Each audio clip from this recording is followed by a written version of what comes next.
এই যে জুলুমগুলো যারা করেছিলেন, মানুষ জুলুম করে একটা টার্গেট নিয়ে। আমি আয়াতের তাফসিরে একটা ঘটনা পড়েছি। সাদ্দাত বাদশাহ, এর নাম শুনেননি? এই লোকটা, তার স্বপ্ন সাদ ছিল আমি দুনিয়ায় জান্নাত বানিয়ে নিজে উদ্বোধন করব। কিন্তু তার এই পেছনে আমি পড়ে দেখেছি তাফসিরে তাবারির ভেতরে আছে, আল্লাহ তার এই স্বপ্ন সাদ পূরণ করতে দেয়নি শুধু একটা মহিলার বর দেওয়ার কারণে।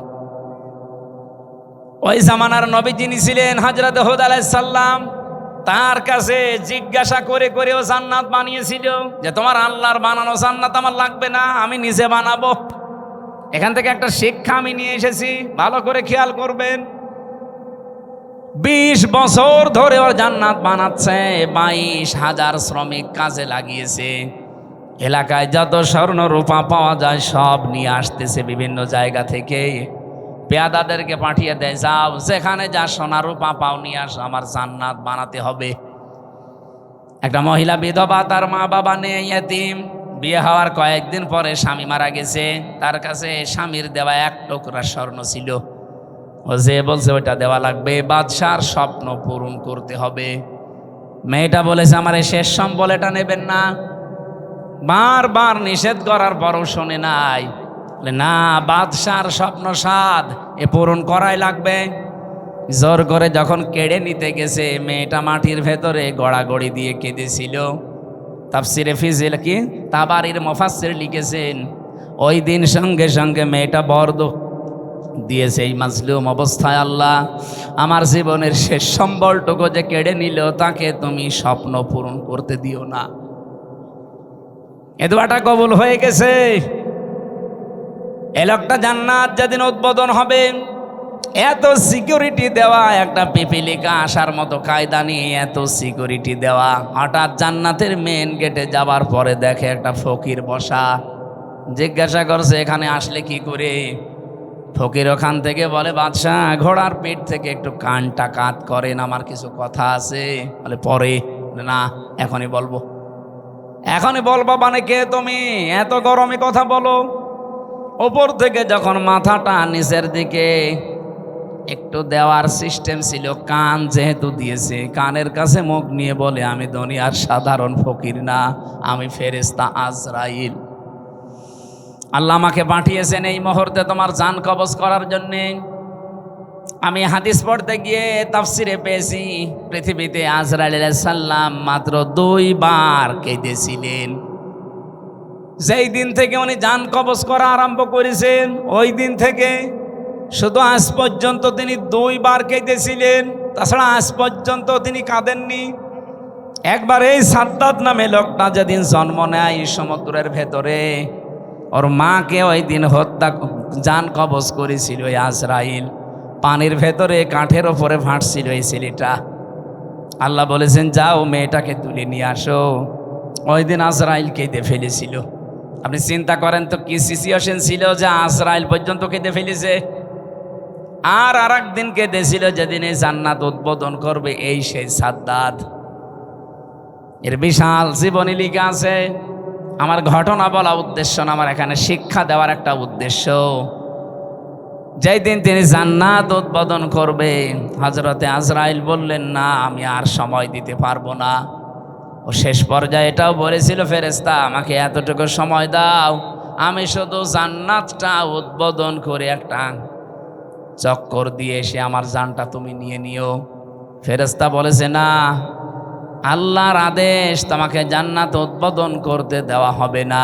ইযা জাজালুহুম লা ইস্তাখিরুনা সাআতাও ওয়ালা ইস্তাকদিমুন। আপনারা সুবহানাল্লাহ বলেন, আলহামদুলিল্লাহ বলেন, আল্লাহু আকবার বলেন, যাই বলেন। এই ঘটনাটা কিন্তু একটা ঐতিহাসিক একটা ঘটনা, কিন্তু এর পেছনে যে দলিলগুলো আছে খুব শক্ত না। আমি শিক্ষার জন্য শুধু বলছি। এদিকে তাকান। ও জান্নাতের গেট, মেন গেটে দাঁড়িয়ে ভেতরে যাবার জন্যে ঘোড়ার পিঠ থেকে জোর করে হলেও তিনি লাফ দিয়েছিলেন, কিন্তু পারেন নাই। জান্নাতের চৌকাঠ স্পর্শ করার আগেই ঘোড়ার পিঠ থেকে বাইরে পড়ে গেছে। মুফাসসির বলেন কেন সে জান্নাতের চৌকাঠ পর্যন্ত স্পর্শ করতে পারলো না জানো? কারণ ওই যে বিধবা একটা এতিম মেয়ের বরদোয়া ছিল। আপনি বলেন তো এখান থেকে কি পেলেন? এত বড় বিশাল শক্তিশালী বাদশাহ তার স্বপ্ন পূরণ করার জন্য কি করেছে আপনি বলেন? 22,000 শ্রমিক কাজে লাগিয়েছে, 20 বছর একাধারে শ্রম দিয়ে বানিয়েছে, মনের মতো করে সাজিয়েছে। যেদিন উদ্বোধন করবে পারে নাই শুধু একটা মেয়ে লোকের, এতিম অসহায় বিধবা এই মেয়ে লোকটার বরদোয়া লেগেছিল যে আমার শেষ সম্বলটুকু যে কেড়ে নিল তার স্বপ্ন তুমি পূরণ করতে দিও না। সম্মানিত ভাইরা, আমরা নিরাপত্তার জন্য যাদের কাছেই বলি না কেন, কেউ নিরাপত্তা দেওয়ার মালিক না। নিরাপত্তা দিতে পারে শুধুমাত্র আমাদের মালিক কে? আল্লাহ আয়াতের ভেতরে দুইটা কথা দিয়েছেন, আল্লাযীনা আমানু, যারা ঈমান আনে, অলাম ইয়ালবিসু ঈমানাহুম বিজুলমিন, এবং তাদের ঈমানের সাথে যারা শিরিক এবং জুলুম মিশ্রণ করে না। এখানে জুলুম মানেই শিরিক।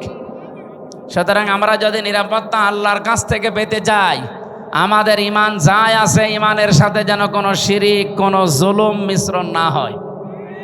কে কথা বলেন, কথা বলেন?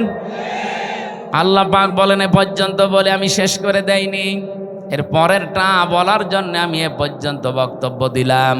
আল্লাযীনা আমানু ওয়া লাম ইয়ালবিসু ঈমানাহুম বিজুলমিন উলাইকা লাহুমুল আমন। নিজে এইভাবে মনে হচ্ছে কুদরতির আঙ্গুল দেখিয়ে বলছে এই মানুষগুলোই নিরাপত্তার হকদার। এরাই নিরাপত্তার হকদার যারা তাদের ঈমানের সাথে জুলুম এবং শিরিককে মিশ্রণ করে না। ও বাংলার মানুষেরা একটু খেয়াল করে দেখেন তো, আপনি কি আল্লাহর পক্ষ থেকে এখনো নিরাপত্তা পেয়েছেন? আপনার ঈমান কি শিরিক মুক্ত? না। এখন যদি বলেন শিরিক কি, আপনি এই কথা আগে ক্লিয়ার করেন। কোরআন শরীফ থেকে আমি শিরিকের যে শ্রেণী বিন্যাস পেয়েছি, শিরিক বিল জাত, শিরিক বিল সিফাত, শিরিক বিল ইখতিয়ারা, শিরিক বিল হুকুক, 120 প্রকার এভাবে সিরিয়াল করা আছে তাফসিরে।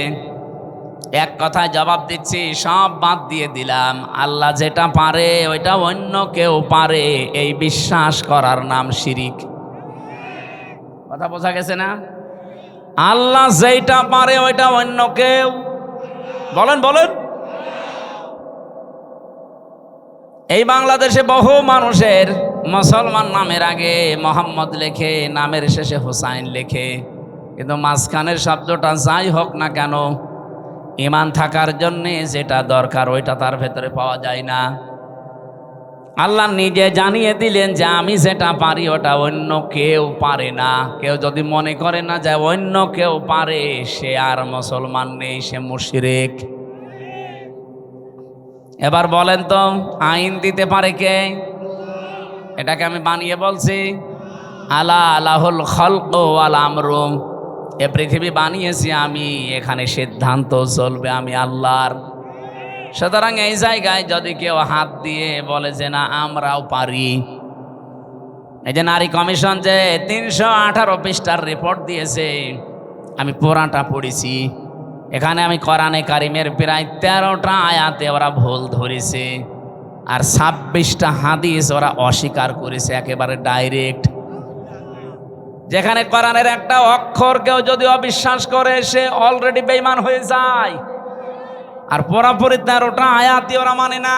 তার ভেতরে যেটা বললাম এটা, আলা লাহুল খালাকু ওয়াল আমরু তাবারাকাল্লাহু রাব্বুল আলামিন। বলেন আল্লাহু আকবার।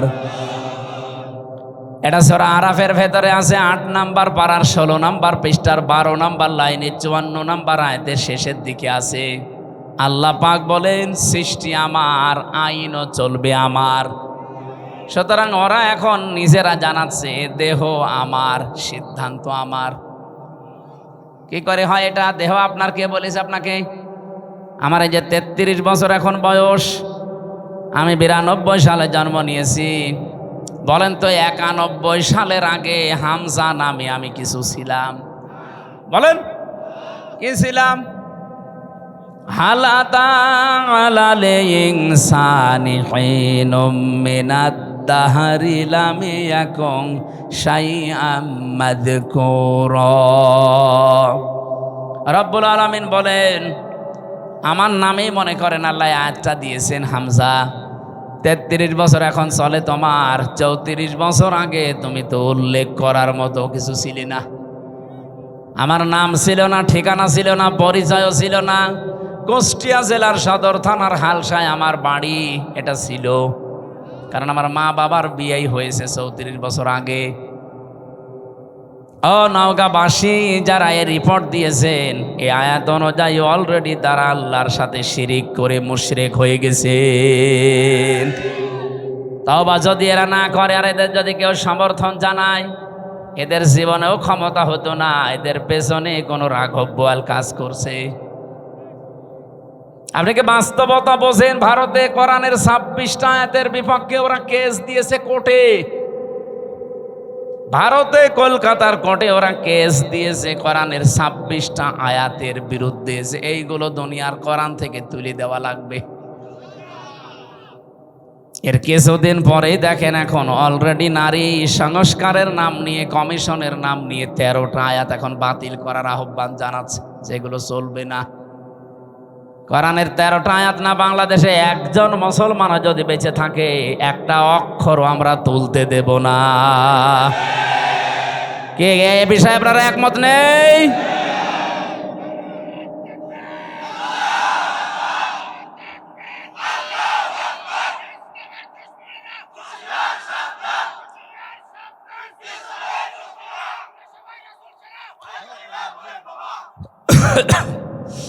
নওগাঁবাসী, আমি আবার বলছি, ঈমান যতটুকু আছে এটা আপনি নির্ভেজাল করবেন।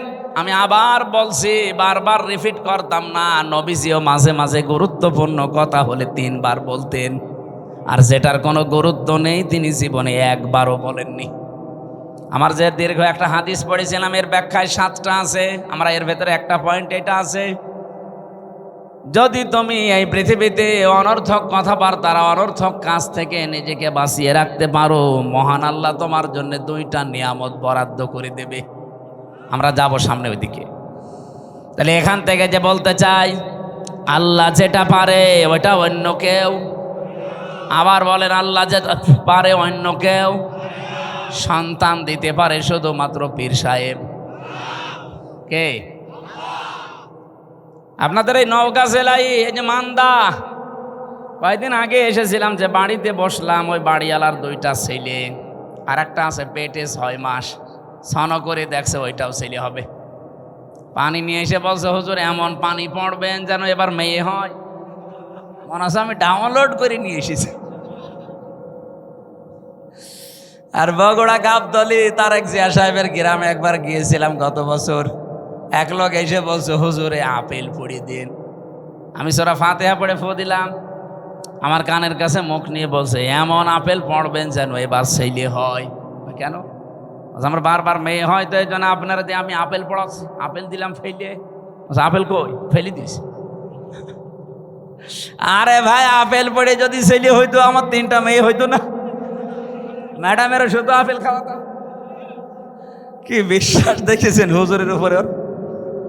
এই বিশ্বাসটা যদি আল্লাহর উপরে 100 ভাগ করতো, আমার মনে হয় আল্লাহ দিলে দিতে পারতো। আমি পারবো? আমি পারলে আমারটা পারতাম না? মেয়েরা যারা এসেছেন, এক কথায় শিরিক যেন জীবনে না ঢোকে। আল্লাহ যেটা পারে পৃথিবীর অন্য কেউ। একেবারে নির্ভেজাল থাকা লাগবে। আপনি আমল কম করেন, নামাজ রোজা জিকির আজকার একটু তো হালকা পাতলাও থাকে, কিন্তু ইমানের ভেতরে যদি একেবারে নির্ভেজাল হন, শিরিক মুক্ত থাকেন, আমি গ্যারান্টি দিতে পারি আপনাকে আল্লাহ জান্নাত দিয়ে দেবে। কিন্তু একেবারে গাড়ি গাড়ি পাহাড় পরিমাণ ইবাদত করে বসে আছেন, শিরিক নিয়ে আল্লাহর কাছে গেলে, সূরা ফুরকান 19 নম্বর পারা 1ম নাম্বার পৃষ্ঠা 4 নম্বর লাইনে 23 নম্বর আয়াত, আল্লাহ পাক বলেন, কাদিমনা ইলা মা আমিলু মিন আমালিন ফাজাআলনাহু হাবাআম মানসুরা। কোন মানুষ যদি শিরিক মিশ্রিত আমল নিয়ে আমার কাছে ধরা দেয়, ওটা তো দেখা দূরের কথা, ওর মুখের উপরে ধুলি কণার মতো নিক্ষেপ করব, যেন আমাদের জীবন যেন এরকম না হয়ে যায়। আমরা নিরাপত্তা চাই কার কাছে? শিরিক মুক্ত হওয়া লাগবে। বোঝা গেছে? 2 নম্বরে না, আপনারা শুনছেন না, আমি একেবারে পয়েন্ট আকারে বলছি, এরপরও যদি মনে রাখতে না পারেন তো বাড়ি গেলে তো এক্ষুনি ভুলে যাবেন। নওগাঁবাসী 2 নম্বরে বলেছিলাম, আপনাদের হয়তো অনেকেরই মনে নেই, বিজুলমিন, জুলুমকে যদি আপনি মিশ্রণ না করেন। জুলুম কি? যেই জিনিস যেখানে রাখা দরকার ওইটা ওই জায়গায় না রেখে কেউ যদি অন্য জায়গায় রেখে দেয়, সেটা হয় জুলুম। বলেন, এই যে টপিটা, এটা রাখা দরকার আমার মাথায়, কেউ যদি এটা মাথা থেকে নামিয়ে পায়ের কাছে রাখে, এটা টুপির ওপরে জুলুম। কথা বলা লাগবে। আমার পায়ের নিচে একটা স্যান্ডেল আছে, ওর স্থানী পায়ের নিচে, ওইটা যদি আমি এখন তুলে মাথায় নিয়ে ঘুরি, এটা স্যান্ডেলের ওপরে জুলুম। যেই জিনিস যেখানে স্থান পায় ওটা ওখানে রাখা দরকার, ওটা অন্য জায়গায় নিয়ে গেলেই তার সাথে জুলুম হয়। আপনার বিবেকে কি বলে বলেন তো? 92% মুসলমান আমরা এখানে বাস করি, এই কোরআন থাকার দরকার ছিল সংসদে। এই কথা বলেন না কেন? এই 54 বছরে আমরা নিয়ে যেতে পেরেছি, এটা কোরআনের ওপরে জুলুম। আপনি যাই মনে করেন, কোরআনের ওপরে এটা জুলুম হচ্ছে, কারণ এটা এসেছে রাষ্ট্রীয় ফরমান হিসাবে। আপনি এই তথ্য পাবেন সূরা রদ 37 নম্বর আয়াতে 13 নম্বর পারা 13 নম্বর পৃষ্ঠা 13 নম্বর লাইনে আছে, ওয়া কাযালিকা আনজালনাহু হুকমান আরাবিয়্যা। অবশ্যই আমি আপনার পথে যে কোরআন নাজিল করেছি এটা সাধারণ জিনিস না, এটা হুকুম। এটা কি? এটা আইন হিসাবে নাজিল করলাম, যার বাংলা নাম আমরা বলি সংবিধান। এটা সংবিধান হিসাবে নাজিল হয়েছে। যদিও আজকের তেলাওয়াত কিন্তু আয়াত ওই লাইনে না, আজকে পারিবারিক জীবন নিয়ে একটা আয়াত পড়েছি। আমরা পারিবারিক জীবনের কিছু সমস্যা আজকে আয়াত দিয়ে তুলে ধরব এবং সলিউশন দেব এই আয়াত থেকেই ইনশাআল্লাহ। আমরা আজকের আয়াত থেকে যতটুকু বুঝলাম যে আমরা যদি আল্লাহর কাছ থেকে নিরাপত্তা পেতে চাই, কিছু কিছু পয়েন্ট আমাদের মানা লাগবে। 1 নম্বরে, জীবনে কোনো দিন শিরিক যেন না থাকে, যদি থাকে আজকে থেকে তওবা করে ওটা বাদ দিন। 2 নম্বরে, আমাদের জীবনে যেন জুলুম না থাকে। এই কথা বলেন না কেন? শব্দটা যদিও শুনতে ছোট মনে হচ্ছে, এত বড় মারাত্মক একটা শব্দ এই জুলুম। আমার আল্লাহ পাক আরশ পর্যন্ত কাঁপন ধরে এই জুলুম যদি কোনো জায়গায় দেখে। পারা কোরআন শরীফে সূরা শূরা 25 নম্বর পারা 6 নম্বর পৃষ্ঠা 13 নম্বর লাইনের 42 নম্বর আয়াত একটু পড়বেন। আমি পড়লেই আমার শরীরে কেমন যেন কম্পন ধরে। ইন্নামাস সাবিলু আলাল্লাযীনা ইয়াযলিমুনান নাস। আল্লাহ পাক বলেন, আমি নিজে মামলা দেব, নিজে অভিযোগ দায়ের করব, নিজে কেস করব তাদের বিরুদ্ধে যারা মানুষ হয়ে মানুষের ওপরে জুলুম করে।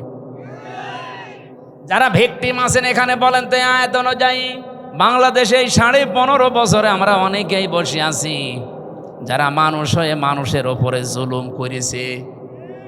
এক কথা বলেন না কেন? বিনা কারণে বহু মানুষ এই দেশে জুলুমের শিকার হয়েছে। এখনো পর্যন্ত একজন বিনা কারণে জেল খাটতেছে, আজহার।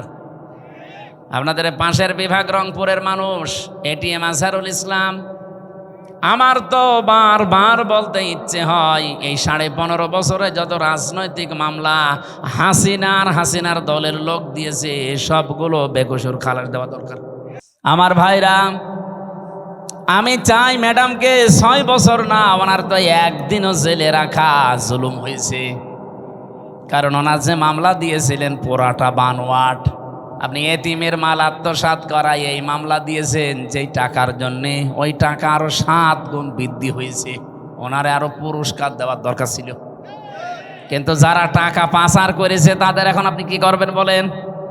এই যে দরবেশ, ওর মাথার চুল থেকে পা পর্যন্ত পুরা সাদা, আমার মনে হয় ভেতরে বাইরে সবই সাদা।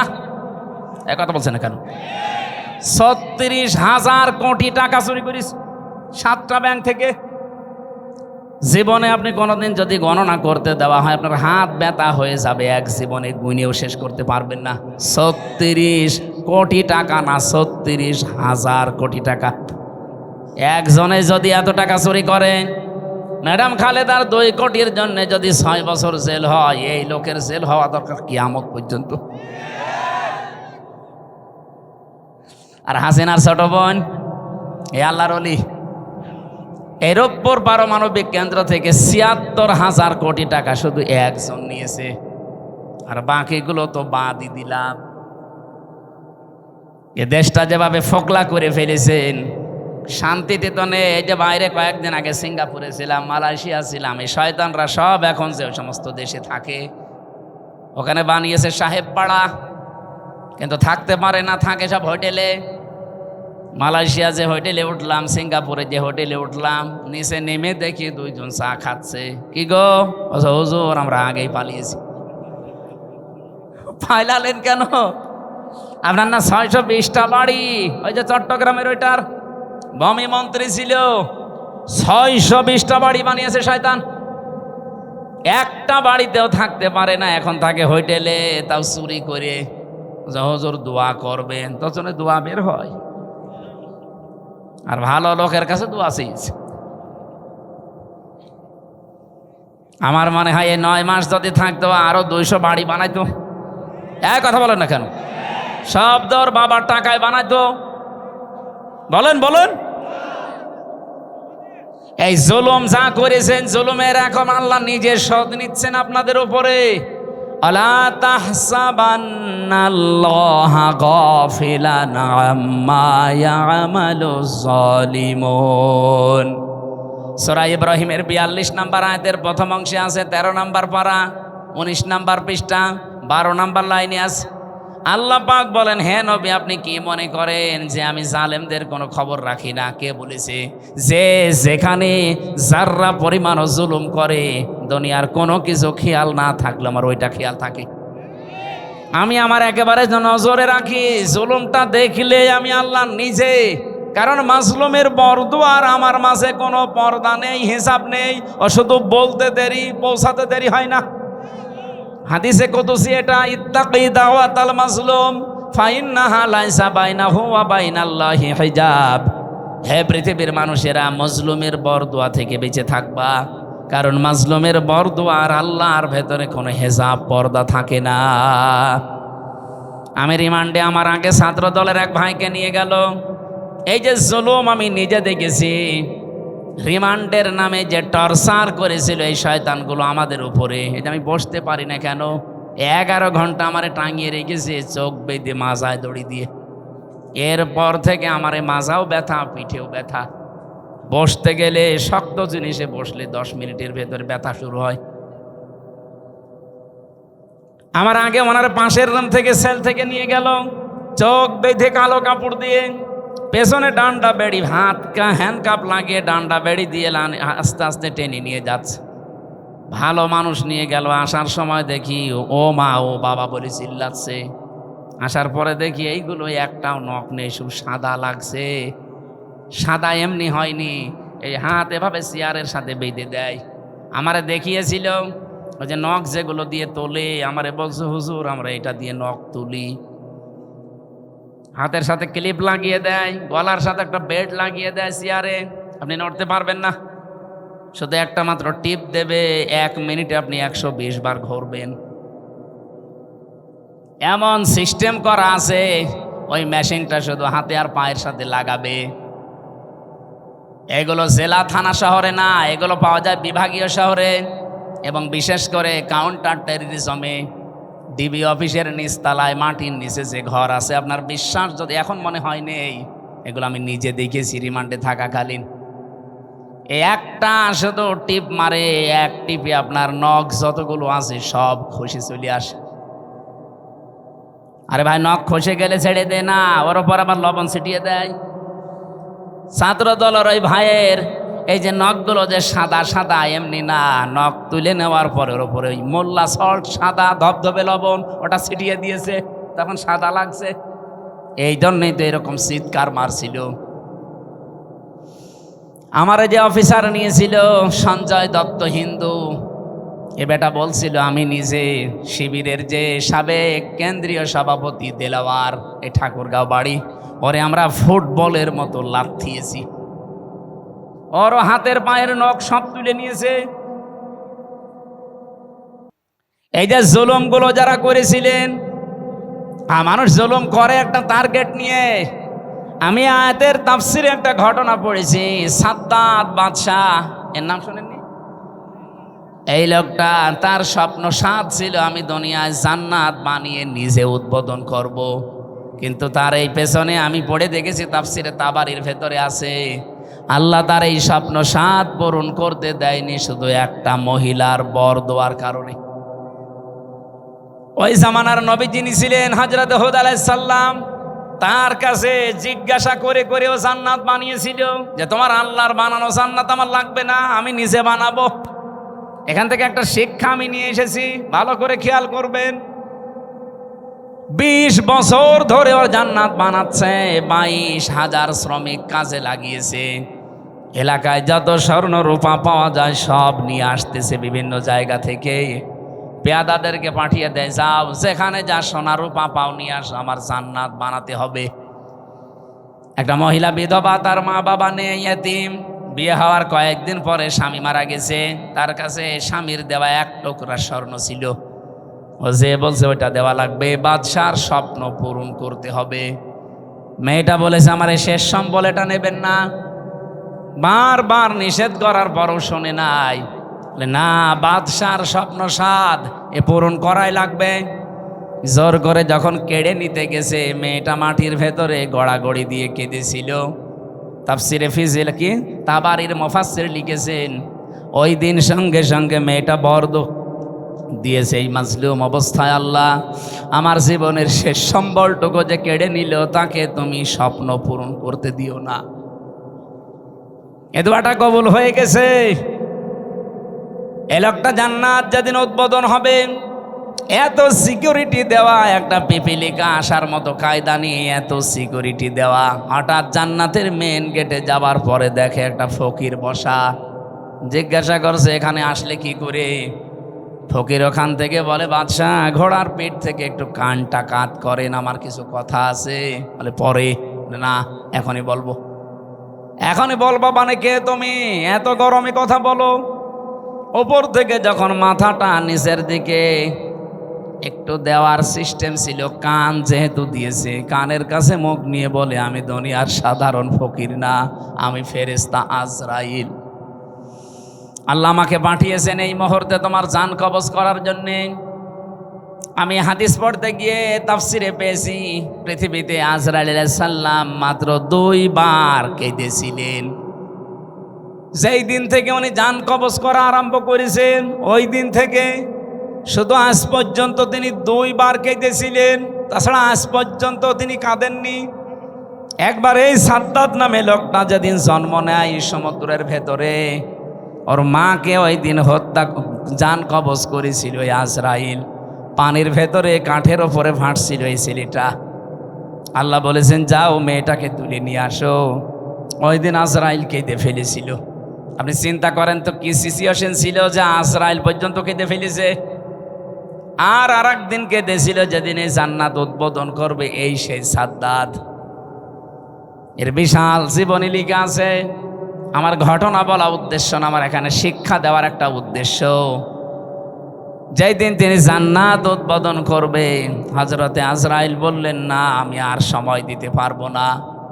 ও শেষ পর্যায়ে এটাও বলেছিল, ফেরেশতা আমাকে এতটুকু সময় দাও, আমি শুধু জান্নাতটা উদ্বোধন করে একটা চক্কর দিয়ে এসে আমার জানটা তুমি নিয়ে নিও। ফেরেশতা বলেছে না, আল্লাহর আদেশ, তোমাকে জান্নাত উদ্বোধন করতে দেওয়া হবে না। ইযা জাজালুহুম লা ইস্তাখিরুনা সাআতাও ওয়ালা ইস্তাকদিমুন। আপনারা সুবহানাল্লাহ বলেন, আলহামদুলিল্লাহ বলেন, আল্লাহু আকবার বলেন, যাই বলেন। এই ঘটনাটা কিন্তু একটা ঐতিহাসিক একটা ঘটনা, কিন্তু এর পেছনে যে দলিলগুলো আছে খুব শক্ত না। আমি শিক্ষার জন্য শুধু বলছি। এদিকে তাকান। ও জান্নাতের গেট, মেন গেটে দাঁড়িয়ে ভেতরে যাবার জন্যে ঘোড়ার পিঠ থেকে জোর করে হলেও তিনি লাফ দিয়েছিলেন, কিন্তু পারেন নাই। জান্নাতের চৌকাঠ স্পর্শ করার আগেই ঘোড়ার পিঠ থেকে বাইরে পড়ে গেছে। মুফাসসির বলেন, কেন সে জান্নাতের চৌকাঠ পর্যন্ত স্পর্শ করতে পারলো না জানো? কারণ ওই যে বিধবা একটা এতিম মেয়ের বরদোয়া ছিল। আপনি বলেন তো এখান থেকে কি পেলেন? এত বড় বিশাল শক্তিশালী বাদশাহ তার স্বপ্ন পূরণ করার জন্য কি করেছে আপনি বলেন? 22,000 শ্রমিক কাজে লাগিয়েছে, 20 বছর একাধারে শ্রম দিয়ে বানিয়েছে, মনের মতো করে সাজিয়েছে। যেদিন উদ্বোধন করবে পারে নাই শুধু একটা মেয়ে লোকের, এতিম অসহায় বিধবা এই মেয়ে লোকটার বরদোয়া লেগেছিল যে আমার শেষ সম্বলটুকু যে কেড়ে নিল তার স্বপ্ন তুমি পূরণ করতে দিও না। আপনি রাগ করলেও এবার বলবো 15.5 বছর যারাই ছিল এরাও তো বিভিন্ন স্বপ্ন নিয়েছিল। কথা বলেন না কেন? কেউ বলেছিল যে 21 সাল হয়ে গেল, 21, তারপরে বলছে না 41 সাল হয়ে গেল, তারপরে বলে না 71 সাল। আমার মনে হয় একেবারে চলে যেত কিয়ামত পর্যন্ত। আপনি যে আশা নিয়ে এগিয়ে যাচ্ছিলেন, ওই মহিলার শুধু একটা বরদোয়া যদি থাকার কারণে এত বড় বাদশার স্বপ্ন সাত পূরণ না হয়, আপনারা যা করেছেন 15.5 বছরে একটা দুইটা না কত মানুষের শেষ সম্বল কেড়ে নিয়েছেন।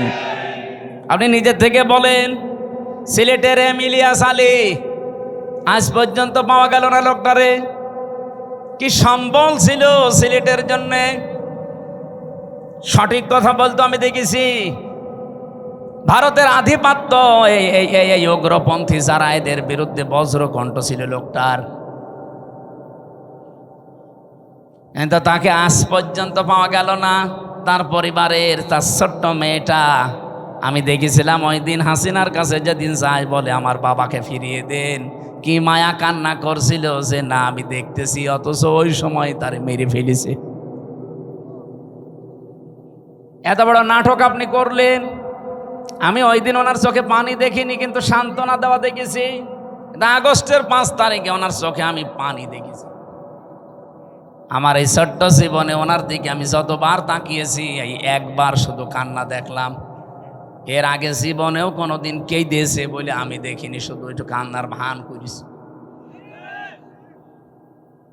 আপনার পেছনে আপনার এই চেয়ারের সাথে কত মানুষের হাহাকার লেগে আছে আপনি জানেন? আমার মেয়েটার পিছন ভ্যান ধরে ঝুলছিল, এরপরও আপনার মন গলে নাই। 7 মাস আমি ওকে রেখে এসেছিলাম, বাড়ি যেয়ে দেখি একবারে ও 3.5 বছর হয়ে গেছে ওর বয়স। কারণ আমি একবারে 3 বছর কতদিন পরে বাড়ি থেকে গেলাম জেল থেকে। ও নিজেও আমারে চেনে না। যেদিন আমি জেল থেকে বাড়ি গিয়ে নিচতলায় দাঁড়িয়েছি, ওই ছোট মেয়েটা আমারে বলছে হুজুর আমাদের বাড়ি আসেন। ও মনে করছে এরকম হুজুর বহু আসে 3 বছরে, এটা মনে হয় হুজুরই হবে। আমি যে ওর বাবা ও জানেই না, কারণ এই 3 বছরে তো জীবনে ওরা দেখিনি আমি। আমার সাথে দেখা সাক্ষাৎ পর্যন্ত, আমার যোগাযোগ পর্যন্ত বিচ্ছিন্ন ছিল। আমার আর মাওলানা মামুনুল হক আর তারেক জিয়া সাহেবের বন্ধু গিয়াসউদ্দিন মামুন ভাই, এই 3 জনের দিকে সিসি ক্যামেরা তাক করে রেখেছিল। 24 ঘন্টা আমাদের সাথে কেউ যেন না তাকায়, কথাও কেউ যেন না বলে ভয়। ওরা সব স্বরাষ্ট্র মন্ত্রণালয় থেকে বসে বসে দেখতো। ওই যে বুড়ো শয়তানটা স্বরাষ্ট্রমন্ত্রী যেটা, ওটা ওখান থেকে মনিটরিং করতো, দেখতো আমাদের সাথে কেউ কথা বললে রিপোর্ট দিলে তার চাকরি শেষ। সিসি ক্যামেরার আওতার বাইরে থেকে দাঁড়িয়ে ওই মুখ নাড়িয়ে নাড়িয়ে দেখতাম আমার সাথে কথা বলতো কারারক্ষীরা। সবচাইতে বেশি কষ্ট দিয়েছে গিয়াসউদ্দিন মামুন ভাই রে, আর অপু সাহেব রে, তারেক জিয়া সাহেবের পিএসকে। বিশেষ করে অপু ভাই জীবনে আমার যে উপকার করেছে জেলখানার ভেতরে আমি জীবনেও ভুলতে পারি না। যেখানেই যাই, বিশেষ করে তাহাজ্জুদের নামাজের পরে আমার ওনার নামটা এমনি মনে চলে আসে। আল্লাহ অপু মিয়াকে তুমি মাফ করে দিও, বলেন আমিন। উপকার যে করেছে আমি কৃতজ্ঞতা স্বীকার করি তার। বলেন তো, আমি একটা ছোট মানুষ, ওই সময় আমার 30 বছর বয়স ছিল, এখন নাই 33। কি করেছিলাম এত আমি, যে আমাকে এত শাস্তি দেওয়া লাগবে আপনার? 3টা বছর আমি জানি না যে বাইরে কেউ বেঁচে আছে না মরে গেছে। পরে বের হয়ে শুনছি আমার দাদা মরে গেছে, আমার আপন দাদা, যে আমাকে মাদ্রাসায় পড়িয়েছিল। আমি শুনলাম আমার চাচাতো এক ভাই ছিল, সে মরে গেছে। আমার একটা শালা ছিল, সেও মরে গেছে, চাচাতো শালা। আমার নানি বেঁচে ছিল, উনিও মারা গেছে। আমার নানা ছিল, উনিও মারা গেছে। একটাও আমি জানিও না, কারণ আমার কাছে কেউ খবর দিত না। ভয়ে আসবে কি করে? সিসি ক্যামেরা দেখলেই তার পরের দিন আবার পানিশমেন্ট দিত।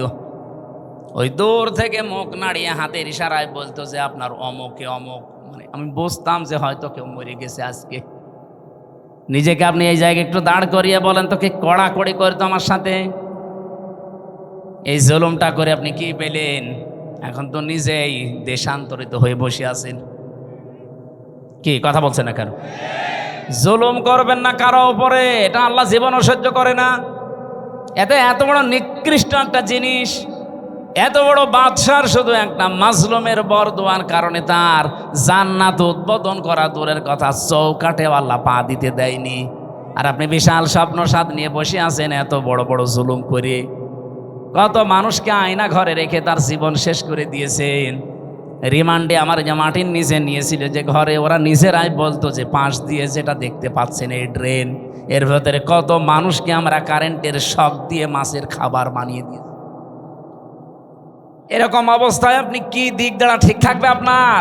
এরপরে আমার বলছে আপনাকে যা বলতে বলি, এটা যদি ম্যাজিস্ট্রেটের কাছে না বলেন, আপনার বউ তুলে নিয়ে আনবো। আপনি কত বড় ইমানদার যে এই সময় ঠিক থাকতে পারবেন বলেন? এই শেষ পর্যায়ে 10 দিন একাধারে অত্যাচার করার পর আমার মাথার চুল থেকে পায়ের তালু পর্যন্ত 1 ইঞ্চি জায়গা বাকি নেই যেখানে টর্চার করে নাই। শেষ পর্যন্ত আমার সহ্যের বাইরে চলে যাওয়ার পরে বললাম, যান, যা বলবেন বলেন, আর কি করবো। যে বলছে আপনার বউ তুলে নিয়ে আনবো, তখন আর কিছু বলা যায়? আর কারণ ওদের তো চরিত্র নেই, তাই তুলে নিয়ে আসবে। বারবার চিন্তা হচ্ছিল, বাচ্চাটার বয়স কেবল 7 মাস, এ অবস্থায় তুলে নিয়ে আসলে তো বাচ্চাটাও নিয়ে আসবে। আর যেখানে আমারে রাখে এত বড় বড় মশায় আমারে কামড় দেয়, ওরা আসলে এমনি মশার কামড়ে মরে যাবে। এই জন্য বললাম যে যান স্যার, যা ভাল লাগে করেন, আপনারা যা বলতে বলেন আমি বলবো। সব জামাত ইসলামের বিরুদ্ধে, শিবিরের বিরুদ্ধে। আর আমি আকিস গ্রুপে চাকরি করতাম, আকিস গ্রুপের বিরুদ্ধে এই কথাগুলো লিখে নিয়েছে, অথচ একটা কথাও আমার না। ওরা 10টা পয়েন্ট লিখে আমার সই করে বলছে, হুজুর সই করেন, আপনারা ছেড়ে দেব। তখন আমি 164 বুঝতাম না। সই কমনে পরে শুনছি ওইটা আমার জবানবন্দি, ওরা লিখে নিয়েছে। এই যে কায়দা কৌশল করে প্রতারণা করে। আল্লাহরও বিচার আছে। 10 দিন পরে আমি যে জেলে যেয়ে দেখি, ওই ম্যাজিস্ট্রেট যেটা আমার সই করেছিল প্রতারণা করে মিথ্যা বলে, ও দেখি জেলখানায়। কি গো হুজুর, আমার বউ আমারে মামলা দিয়েছে। ঠিক করিস, শয়তান, যৌতুকের মামলা দিয়েছে। এই জুলুমগুলো যারা করেছিলেন, এই জুলুমের কারণে আল্লাহ রাব্বুল আলামিন জালেমদের স্বপ্ন সাদ পূরণ করতে দেয় না। যে যত বড় বড় আশা নিয়ে রেখেছিলেন, একটা আশাও কিন্তু জালেমদের পূরণ হয়নি। আর সামনে যদি কেউ জুলুম করে, তার আশাও পূরণ হবে। আরো জোরে বলেন, হবে না? তা আল্লাহর গ্যারান্টি কয়েক জায়গায় পেয়েছি আমি। এটা 1 নম্বরে পেয়েছি সূরা ইব্রাহিমের ভেতরে, 2 নম্বরে সূরা শুরার ভেতরে, 3 নম্বরে সূরা আনামের ভেতরে। যারা জুলুম করে, আমার আল্লাহ তাদের সেদ কেটে দেয়, ওদের স্বপ্ন 7 পর্যন্ত আর যেতে পারে না। কোরআনে কারীম জানিয়েছে, সূরা আলে ইমরানের ভেতরে আছে, ইন্নামা নুমলি লাহুম লিয়াজদাদু ইসমা ওয়া লাহুম আযাবুম মুহিন। অবশ্যই মানুষের পাপ যখন সীমা ছাড়িয়ে যায়, সীমা লঙ্ঘন করে ফেলে লোকটা, তখন ওই লোকটার জন্য অপমানজনক শাস্তি আল্লাহ রেডি করে রাখে। নওগাঁবাসী, আমাদের জীবনে যেন এরকম কিছু সামনে না আসে। চেয়ারে কারা আসবেন আমরা জানি না, যারা আসবেন তারা যেন নিজের ওপরে, পরিবারের ওপরে, সমাজের ওপরে, রাষ্ট্রের ওপরে, জনগণের ওপরে জুলুম করবেন না। এই কথা বলেন না কেন?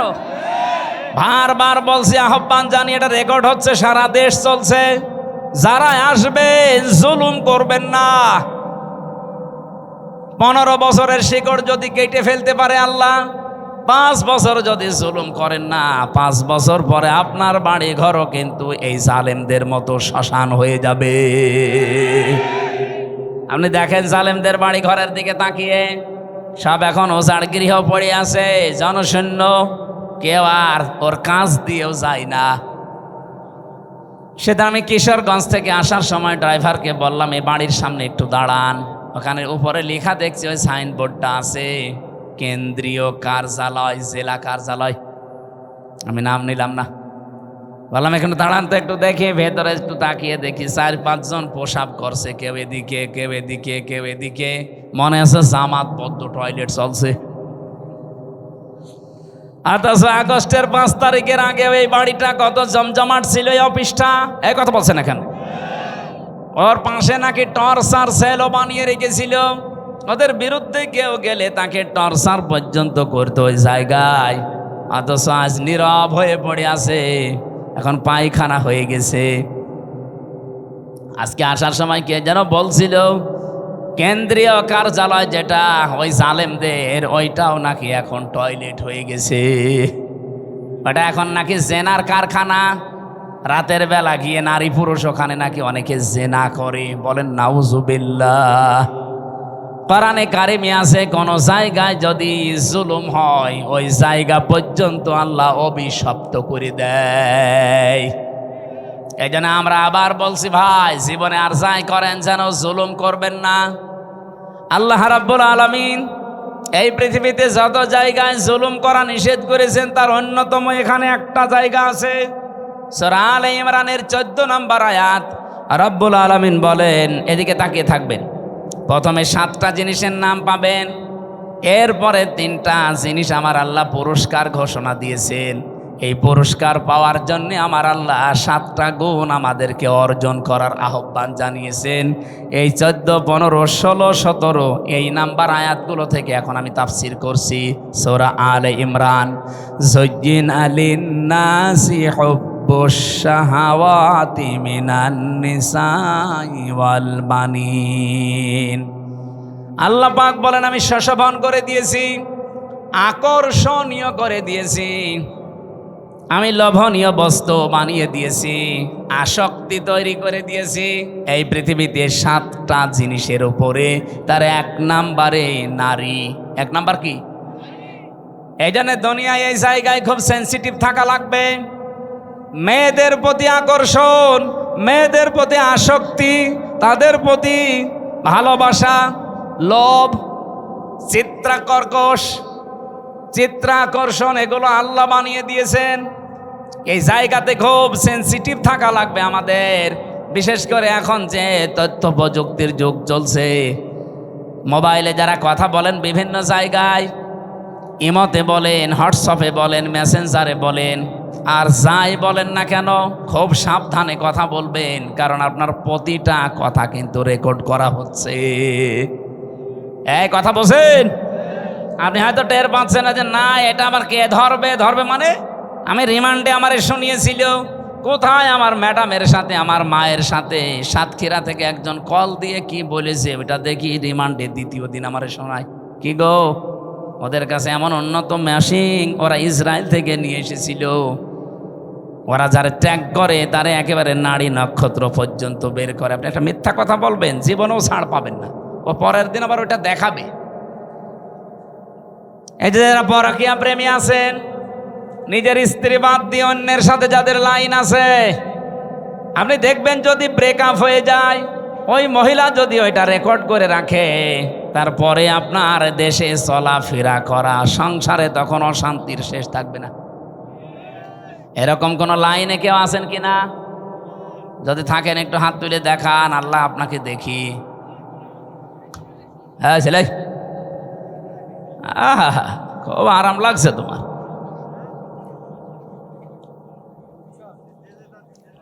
না ধরা খাবেন কিন্তু। দেখলেন না টাকলা মোরাদ মাত্র 6 মিনিট কয় সেকেন্ডের অডিও কল, তাও ফাঁস হয়ে গেছে। ওর ওর ওর ওর মন্ত্রিত্ব শেষ, ওর এমপিগিরি শেষ, দল থেকে বাদ। আর কি অপমান!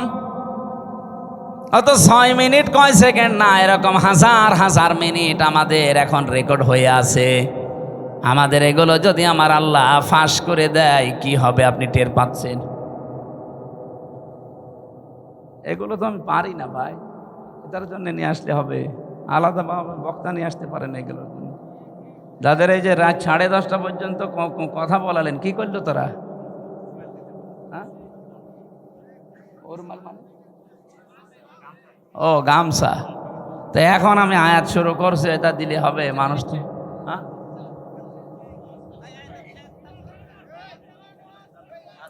এই যে ওই যে ওনারা যে লোকজন যাই গোপনে গোপনে আস্তে আস্তে দিয়ে দেবেন।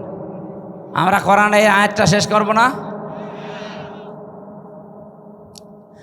রব্বুল আলামিন জানিয়েছেন পৃথিবীতে আমি আসক্তি তৈরি করে দিয়েছি যেহেতু মেয়েদের প্রতি, এজন্য এই জায়গায় আমাদের আদি পিতা হযরত আদম আলাইহিস সালামও কিন্তু দুর্বল হয়ে গিয়েছিলেন। এজন্য নিষিদ্ধ জিনিসের প্রতি আকর্ষণ এটা সেই জন্মগতভাবে আমরা পেয়েছি সৃষ্টির প্রথম দিন থেকে। আমাদের এই জায়গায় আমাদের পরীক্ষার বিষয়। এখন থেকে একেবারে দৃঢ় সিদ্ধান্ত নিয়ে রাখবেন যেগুলো জায়েজ। আমি আসার সময় শুনছিলাম মাওলানা মনে হয় 14 জন মহিলার নাম বলছিলেন যাদের সাথে দেখা করা আপনার জায়েজ আছে। মোবাইলে যদি পারতপক্ষে কথা বলা লাগে এই 14 জনের সাথে বলবেন। এর বাইরে যদি কেউ কল দেয়, ওটা যদি জিবরাইলের খালাতো বোন হয় তারপরেও বলবেন আপনার সাথে কথা নেই। কি কথা বলছেন না কেন? আপনি শক্ত থাকবেন এই জায়গায়। মেয়েরা যারা এসেছেন এই জায়গায় আপনারাও নিজেদেরকে খুব, একজন আলেম সেই দিন দেখলাম কুমিল্লায় বাড়ি, উনি বলছিলেন নিজের স্ত্রীকে কেউ যদি ভিডিও মোবাইল কিনে দেয়, এই যে Android set screen touch mobile, এটাই নিজের স্ত্রীকে কিনে দেওয়া আর পরপুরুষকে ঘরে ঢুকিয়ে দেওয়া একই কথা। অথচ এরকম বউ দেশে নেই। বলেন, এই মোবাইলটা, এই কম্পিউটার, এই ল্যাপটপ আপনি ওর হাতে দেননি, আপনি দিয়েছেন ওকে একেবারে জেনা, ব্যভিচার, বেপরদা হওয়ার জন্য একটা লাইন হাতে ধরিয়ে দিয়েছেন। ও মন মতো কিন্তু ওটা দিয়ে ব্যবহার করবে। আমার মনে হয় মেয়েদেরকে এই জায়গায় খুব সেন্সিটিভ থাকা দরকার। মা বোনেরা, স্বামী যদি আপনাকে বাটন ফোন দিয়ে খুশি থাকতে চায়, বাটনের উপরে আপনি আর যাবেন না। কারণ আমাদের টার্গেট তো শুধু এইটাই না, এরপরে আর একটা জায়গা আছে আখেরাত। ওই জায়গাটা তৈরি করতে হলে আমাদের এখনই এই মনের সাথে যুদ্ধ করা লাগবে। আর যদিও এটা কঠিন বিষয়, শয়তান উৎপত্তি আছে, করতে দেবে না। আমি সহ যারা এসেছি আজকে থেকে নিজেদেরকে শয়তান যতই চাপ দিক আমরা কন্ট্রোল হব। এই 14 জন মহিলা বাদ দিয়ে কেউ কল দিলেও জরুরি না হলে আমার দরকার নেই। আমি নিজেরটা বলছি, আমার এই মোবাইলে শুধু বাংলাদেশ না, বিশ্বের কোনো জায়গা থেকে যদি মহিলারা কল দেয়, আমি আগে জিজ্ঞাসা করিনি প্রথমে যে মা আপনার স্বামী আছে অথবা আপনার ছেলে আছে। আজকে এই যে ইন্দোনেশিয়া থেকে, মালয়েশিয়া থেকে 3 জন মহিলা কল দিয়েছিল হোয়াটসঅ্যাপে আর মেসেঞ্জারে। আমি প্রথমেই তাকে মেসেজ লিখে জিজ্ঞাসা করছি, কে আপনি, আপনার স্বামী আছে অথবা সন্তান আছে? যদি স্বামী সন্তান থাকে, কোনো যদি কিছু চাওয়ার লাগে, আপনার কোনো মাসলা মাসাইল লাগে, তাদেরকে দিয়ে জিজ্ঞাসা করান। আপনার সাথে আমি কথা বলতে পারবো না, কারণ আমার মোবাইল ট্যাগ হয়। আপনার সাথে আমি কি কথা বলতে যে কি কথা বলবো ওইটা রেকর্ড করে আপনি ছেড়ে দেবেন, তখন মানুষ বলবে হামজা গেল গেল। হ্যাঁ, কথা বলছে না কেন? আমার সাথে তো চোখের মতো লেগে আছে সব। আর খুব জরুরি যদি নাছড়বান্ধা হয়, মেসেজ দেয় যে না আমার খুব দরকার, ওই আমার পাশে যে মাওলানা হুসাইন আহমেদ থাকে ওর কাছে বলি যে তুমি বলো যে আমি হামজা বলছি, যা বলার বল। ও মনে করে যে হুজুরি বলছে, যা বলার বলে। ফতোয়া শুধু আমারে জিজ্ঞাসা করে, মাসলা যদি কোরআন হাদিস কেন্দ্রিক হয় বলি যে এইটা জান।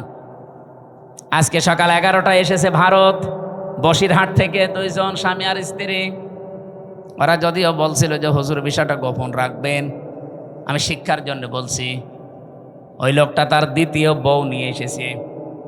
প্রথম বউটার কাছে অনুমতি নেয়নি, দ্বিতীয় বিয়ে করেছে গোপনে 8 বছর বিয়ে করে। একটা ছেলেও আছে 8 বছরের, 4 বছরের, মানে ছেলে সহ বিয়ে করেছে। 4 বছর বয়স ছিল ছেলেটা, আর 8 বছর বিয়ে করেছে। এখন বয়স হয়ে গেছে।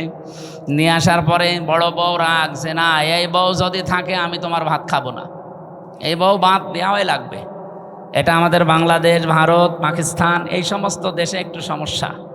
কারণ দ্বিতীয় বিয়েকে মানুষ খারাপ মনে করে, আর মনে করো চরিত্র খারাপ, এই জন্য বিয়ে করেছে। অথচ চরিত্র ঠিক রাখার জন্য যার একটা বিয়ে করেছে এটা কেউ বলে না। আর এটা একটা যে জায়েজ কাজ, তারপরও আমরা ঘৃণা করি, খারাপ ভাবি। কি এই এলাকায় নেই?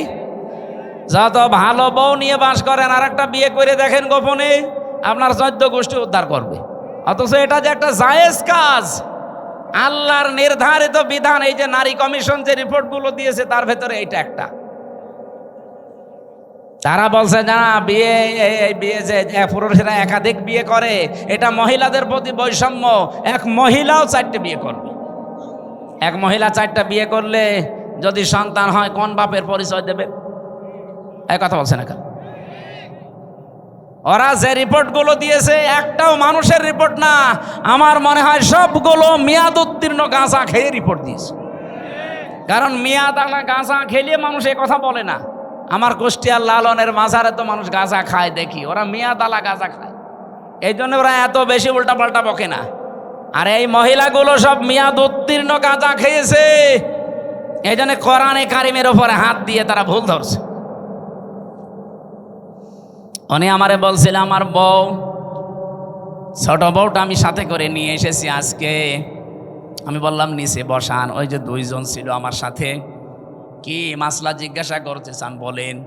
যেহেতু স্বামী আপনার সাথে আছে অসুবিধা নেই। স্বামীটা বলছে, আমার বড় বড় যন্ত্রণায় সহ্য করতে না পেরে আমি শেষ পর্যন্ত আমার এই বউটাকে এক মজলিসে 3 তালাক দিয়েছি। কথা বুঝতেছে? এখন ফতোয়া দেন তো, আমি এই বউকে রাখবো না ছেড়ে দেব? আমি 2টা মত বললাম যে আমার দেশে আবু হানিফা রহমতুল্লাহ আলাইহির মত অনুযায়ী আমরা চলি বেশি, নাকি আমাদের এই উপমহাদেশে অধিকাংশ আমরা আবু হানিফার মত অনুযায়ী চলি বেশি। আমাদের মাযহাব অনুযায়ী নিয়ম হচ্ছে এক জায়গায় এক বৈঠকে 3 তালাক দিলে তালাক হয়ে যাবে। এখনো যে 3টা ইমাম আছে, অন্যান্য আরো আলেমদের মত আছে, সে মত আমি নিজেও মানি না, কিন্তু আমি ওই মতগুলো শ্রদ্ধা করি। এই জিনিসটা আমাদের নেই, এই জন্য ইসলাম আজ পিছিয়ে যাচ্ছে। আমি আলেমদেরকে বলছি, আপনি অন্যের একটা মত মানেন না ঠিক আছে, কিন্তু তার মত এটা শ্রদ্ধা করা লাগবে। ইমাম আবু হানিফা রহমতুল্লাহ আলাইহির সাথে অন্যান্য ইমামদের মত একেবারে পুরা উল্টা। ইমাম আবু হানিফা জানিয়েছে সূরা ফাতিহা যদি নামাজে কেউ পড়ে তার নামাজই হবে না। ইমাম শাফি বলছে, ইমাম শাফি রহমতুল্লাহ আলাইহি বলেন, নামাজের ভেতরে যদি কেউ সূরা ফাতিহা না পড়ে তার নামাজই হবে না। এটা পুরা উল্টা না? বলেন বলেন। একজন বলছে হবেই না, আর একজন বলছে না পড়লে হবে না। পুরা উল্টা। কিন্তু তারা মতটা শ্রদ্ধা করতো। কোনো দিন আপনি তাদের ভেতরে কোনো বিদ্বেষ, হিংসা, অহংকার মানি না এ কথা ছিল না। উনি বলতো এটা আমার মত, মানলে মানেন, না হলে ওনার মতটা আমি শ্রদ্ধা করি, কিন্তু আমি ওইটা মানি না। আমি আল্লাহর ওই বান্দা বসিরহাট থেকে যারা এসেছিল আজকে বললাম যে ভাই আপনি মুসলমান, আপনারা তো বিপদেই আছেন ভারতে। বলছে হ্যাঁ খুব বিপদে আছি। আপনার এই বউটাকে এখন 2টা মত আছে, আপনি যে মত অনুসরণ করে চলেন ওইটা মেনে চলেন। আমাদের মাযহাব অনুযায়ী এই নিয়মটা যে আপনার বউ যেহেতু তালাক হয়ে গেছে অন্য আরেকজনের সাথে বিয়ে দেবেন, সে সংসার করার পরে ইচ্ছা করে ছেড়ে দেবে, তালাক দিয়ে দেবে, 3 মাস 10 দিন পরে আপনি তারপরে বিয়ে করে ফেলবেন, এইটা একটা নিয়ম। আর একটা মাযহাব আছে, ওটা এক বৈঠকে বা 1 মাসের ভেতরে যদি 1001 কোটি 12 তালাক দেন তো 1 তালাক হবে। তাহলে ওইটা আর একটা মত, ওটা 3 মাসে 3 হায়েজে 3 তালাক দেওয়া লাগে। ওটা যদি আপনি ওই মত অনুসরণ করে চলেন আপনি ওইটাও মানতে পারেন। এখন ওনারে বলে দিয়েছে আমি 2টা মত, উনি যেইটা মেনে যেই মাযহাব মেনে চলে চলুক, আমার অসুবিধা নেই। আমি তো ওইটা মানি না, কিন্তু আমার শ্রদ্ধা করা লাগবে। আজ আমরা এই দেশে যারা বিভিন্নভাবে ইসলাম কায়েমের চেষ্টা করছি, এই যে যারা জামাত ইসলাম করে, তারা কথা শুনতে শুনতে 54 বছর পর্যন্ত আমরা দেখছি তাদের বিরুদ্ধে একটা মিথ্যা তহমত দেওয়া আছে যে এরা মওদুদীর অনুসরণ করে চলে। মওদুদী কি কোনো ফেকার ইমাম ছিলেন? বলেন বলেন। তো তাকে আমরা অনুসরণ করছি কি কোন বসে? তিনি দার্শনিক ছিলেন, তিনি রাষ্ট্র চিন্তা করতেন, রাষ্ট্র নিয়ে, তিনি অর্থনীতি নিয়ে চিন্তা করতেন। এই যে ইসলামী ব্যাংকের যে থিওরি তিনি দিয়েছেন, সুদ মুক্তভাবেও যে ব্যাংকিং ব্যবস্থা চালানো যায়, এই যে জমি জায়গা যারা চাষ করে খান, এখান থেকেও যে সুদ থেকে বাঁচা যায়। যারা এই যে 1 লাখ টাকা আমি এই ভাইরে দিলাম, 1 বিঘা জমি নিলাম, যতদিন আমি চাষ করে খাবো ততদিন জমি ফেরত দেওয়া লাগবে না, যখন টাকা ফেরত দেব তখন জমি ফেরত নিয়ে নেব। এটার নাম কি? এই যে বন্ধক, এটা জায়েজ আছে, অথচ এলাকায় বহু মানুষ মনে হয় আপনারা করেন না? না, এটা যদি জায়েজ করতেই হয় তাহলে কয়েকটা পদ্ধতি মানা লাগবে, নয়তো আপনার মায়ের সাথে জেনা করার গুনাহ হবে। যতদিন এই ভাইয়ের জমি আমি চাষ করে খাবো ততদিন এই যে সরকারকে টাকা দেওয়া লাগে, খাজনা। 1 বিঘা জমিতে কয় টাকা ভাই? হ্যাঁ, 75 টাকা আমার মনে হয়, 250 হয়ে গেছে। আমি আর তো দেওয়া লাগে না, আমার বাপ দেয়, আমি জানিও না। যাই হোক, 250 যদি হয়, প্রতি বছরে বছরে এই সরকারের টাকাটা যে চাষ করে খাচ্ছে সে দেবে। আর যখন আমি ওনার টাকা ফেরত দেব, জমি নিয়ে নেব, তখন কমপক্ষে 1 লাখ যদি হয় তাহলে 8 থেকে 10,000 টাকা কম নেওয়া লাগবে। বলে হুজুর এটাই লস হয়ে যায়। এই ভাই, লস হোক লাভ হোক আপনার দেখার দরকার কি? লাভ লসের মালিক কি আপনি না আল্লাহ? তো উনি যখন বিধান দিচ্ছে, দেখবে উনি 1 লাখ গরু বিক্রি না করে বাজার থেকে চলে আসতেছে, ডাকাতে ধরেছে, বলছে বাবাজি আমারে ধরে করবেন কি? আমি গরু বিক্রি করতে পারিনি, বেশি দাম হয়নি, এই জন্যে। মুখের ওপরে 2 থাপ্পড় দিয়ে বলছে, বেটা বেয়াদব, বিক্রি করলি না মানে টাকা তো নেব আমরা, দাম কম হোক বেশি হোক তোর দরকার কি? লাভ লসের মালিক কি আপনি? কে? তো উনি যে নিয়মটা দিচ্ছে এইটা মানেন, আশা করছে এখন থেকে এই সিস্টেম মেনে চলবেন। আর একটা নিয়ম আছে, এই যে খেয়ে দেয়ে শোধ, জমি দিলাম, এটা কি বলে? কন্টাক্ট, এটা জায়েজ আছে। আর একটা নিয়ম আছে 3 নাম্বার, আমি ওনারে 1 বিঘা জমি দিলাম, প্রতি বছরে বছরে উনি 2 মণ ধান বা 10,000 টাকা আমারে দিয়ে দেবে 1 বছরে, এটা জায়েজ আছে। কারণ 1 বছরে 1 বিঘা জমি থেকে অন্তত 10,000 টাকা উপায় করা কোনো ব্যাপার না। এই এলাকায় তো আরো বেশি হওয়ার কথা, 3-4 বার। লস হয়। ও, জিনিসপত্রের দাম কমে গেছে এই জন্যে, তাহলে টাকাও কমিয়ে নেবেন। যদি দাম কমে যায় এভাবে, তাহলে টাকাও কমিয়ে দেবেন। আমার ভাইরা, আমি যে কথা বোঝাচ্ছিলাম, সাজ্জেদ আবুল আলা মওদুদী রহমতুল্লাহ আলাইহি, ওনার কাছ থেকে একটা থিওরি হয়তো জামাত ইসলাম নিয়েছে যে রাষ্ট্রে গণতান্ত্রিক পদ্ধতিতে ইসলাম কায়েম করা যায়। পদ্ধতিটা ভুল হতে পারে, সেখান থেকে একটা জিনিস শুধু ওনারা নিয়েছে। অন্যান্য যারা ইসলামী দলে আছে প্রত্যেকে এক একজনের কাছে থিওরিগুলো তারা নিয়েছে।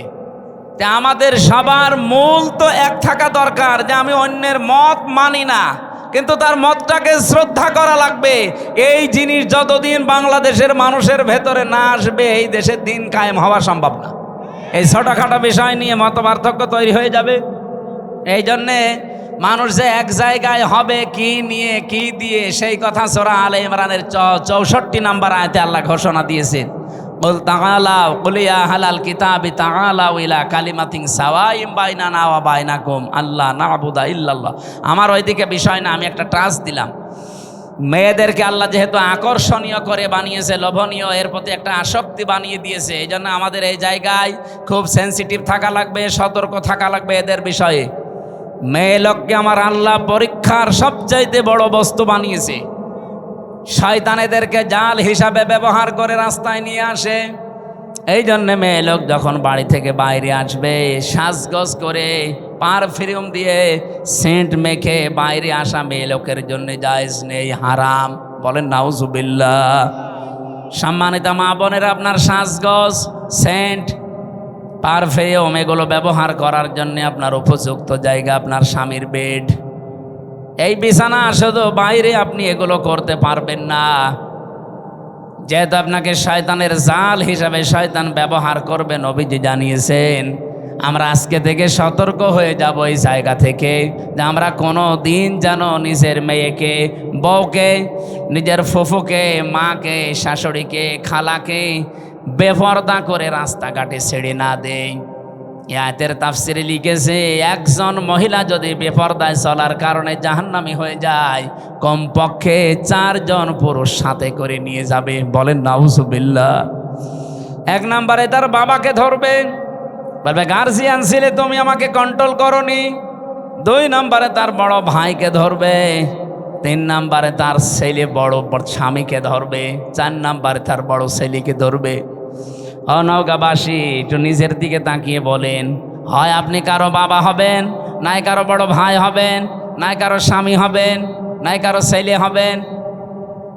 পর্দার এই বিষয়টা যদি হাসিয়ে খেলিয়ে যদি উড়িয়ে দেন যে আর কি, এতটুকু কি না, এটার জন্য যদি ওই মহিলা দাজ্জুস হয়ে জাহান্নামে যায়, 4 জন নিয়ে গেলে আমরা যে কোনো একজনের ভেতরে পড়ে যাচ্ছি।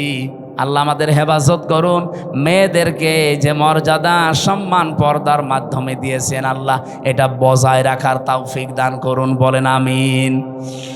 দুনিয়াতে আল্লাহ পাক জানিয়েছেন, আমি পরীক্ষার বস্তু আরো কয়েকটা বানিয়েছি, তার নাম্বারে অল বানিন, সন্তানাদি, ছেলে মেয়ে, স্ত্রী পুত্র, এগুলো আমার আল্লাহ আমাদের কাছে পরীক্ষার বস্তু বানিয়েছেন, লোভনীয়, আকর্ষণীয়, ভালোবাসার জিনিস এগুলো।